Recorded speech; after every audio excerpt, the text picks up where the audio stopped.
আসসালামু আলাইকুম, সবাইকে এই ভিডিওতে স্বাগতম। আজকের ভিডিওতে আমরা দেখব কিভাবে এমএস ওয়ার্ডে স্ট্যাম্প পেপার সাইজ করবেন। সঠিকভাবে সাইজ করতে না পারলে আপনার মূল্যবান স্ট্যাম্পটি নষ্ট হয়ে যাবে। সঠিক নিয়মে পেজ সেটআপ করে আপনাকে প্রিন্ট করতে হবে। এরপর কোম্পানির প্যাড পেপার সাইজ কিভাবে করবেন, কোম্পানির যে প্যাড রয়েছে ওই প্যাডটাকে আপনারা কিভাবে এমএস ওয়ার্ডে সেটআপ করবেন, পেজ সেটআপ করে কিভাবে প্রিন্ট দিবেন, ওই বিষয়ে আলোচনা করব। তো আমরা এমএস ওয়ার্ডে আসছি, ব্ল্যাঙ্ক ডকুমেন্টে আসছি। আসার পর আমরা কিছু টেক্সট নিয়ে আসছি। আপনারা এখানে টেক্সট দেখতে পাচ্ছেন। তো আমরা এখন মূল কাজে যাব। আপনি যদি ডকুমেন্টের বাম পাশে মার্জিনের মধ্যে যদি আপনি লেফট বাটন দিয়ে ডাবল ক্লিক করেন তাহলে পেজ সেটআপের অপশনটা চলে আসবে। অথবা আপনি উপরের মেনু বার থেকে লেআউটে আসবেন। আসার পর আপনাকে প্রথমে ঠিক করতে হবে মার্জিনটা আপনি নেবেন নেরো। এরপর হচ্ছে ওরিয়েন্টেশন দিবেন পোর্ট্রেট, সাইজ দিবেন লিগেল, যেহেতু স্ট্যাম্পের সাইজ হচ্ছে লিগেল। এরপর হচ্ছে কলাম 1 থাকবে। এখন দেখেন আপনারা এখানে যে স্ট্যাম্পটা দেখতে পাচ্ছেন এই স্ট্যাম্পটার উপরে খালি থাকবে। যে অংশ খালি থাকবে এরপরের অংশ থেকে প্রিন্ট হবে। এই কাজটা কিভাবে সেট আপ করবেন, আমরা অনেক রকমের স্ট্যাম্প দেখতে পাই, 50 টাকার, 100 টাকার বা তার উপরে, এই ধরনের অনেকগুলো স্ট্যাম্প আমরা দেখতে পাই। তো এখন আমরা মূল কাজটা করব। এই কাজটা করার জন্য আপনি মার্জিন থেকে কাস্টম মার্জিনে যাবেন। কাস্টম মার্জিনে যাওয়ার পর এখানে দেখেন margin, top, bottom, left, right. তো আপনি টপে দিবেন 4.5, বটমে দিবেন 1.5, বটমে থাকবে 1.5। এরপর এখানে পোর্ট্রেট সিলেকশন করা থাকবে। দেন পেপার থেকে আমরা আগে ঠিক করে নিয়েছি লিগেল। তারপর হচ্ছে এখানে প্রিভিউতে আপনারা দেখতে পাচ্ছেন, দেখেন উপরে খালি রয়েছে। এতটুকুতে আপনি ওকেতে ক্লিক করবেন। দেখেন আমার টেক্সটটা নিচে চলে আসছে। আমি জাস্ট কিছু ডেমো টেক্সট দিয়ে আপনাদেরকে দেখাচ্ছি। এভাবে আপনি চাইলে অনেকগুলো পেজে করতে পারেন। তাহলে এতটুকু হচ্ছে আমাদের কাজ। এখন আমরা প্রিন্টে যাব। ফাইলে আসছি, ফাইলে আসার পর আমরা যাব প্রিন্টে আসার পর এখানে প্রিন্ট, কপি, প্রিন্টার, এরপর হচ্ছে সেটিং। এই বিষয়গুলোর প্রতি আমাদের লক্ষ্য রাখতে হবে। কপিস, এখানে আপনি কত কপি করবেন সেটা দিবেন। তারপর হচ্ছে এখান থেকে প্রিন্টার সিলেকশন করে দিবেন। যে প্রিন্টারটা এখানে অ্যাক্টিভ করা থাকবে আপনি সেটা দেখবেন, সেটা এখান থেকে সিলেকশন করে দিবেন। এরপর হচ্ছে প্রিন্ট অল পেজ।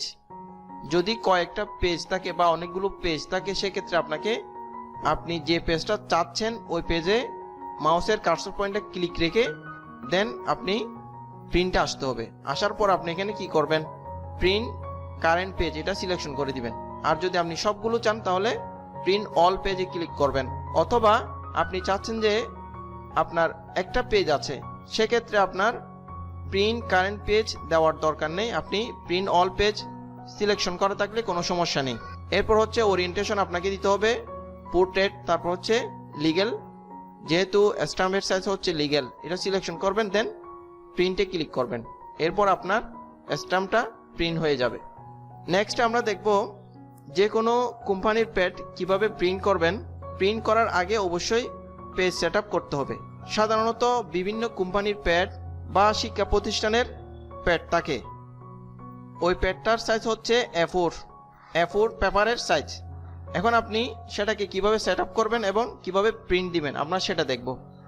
ঠিক সেম নিয়ম, আমরা মার্জিনে যাচ্ছি, মার্জিন থেকে নেরো থাকবে, দেন ওরিয়েন্টেশন থাকবে, পোর্ট্রেট সাইজ থাকবে A4 দেওয়ার পর আপনি মার্জিন থেকে কাস্টম মার্জিনে চলে আসবেন। আসার পর টপ, আপনি টপে কতটুকু রাখবেন এবং বটমে কতটুকু রাখবেন।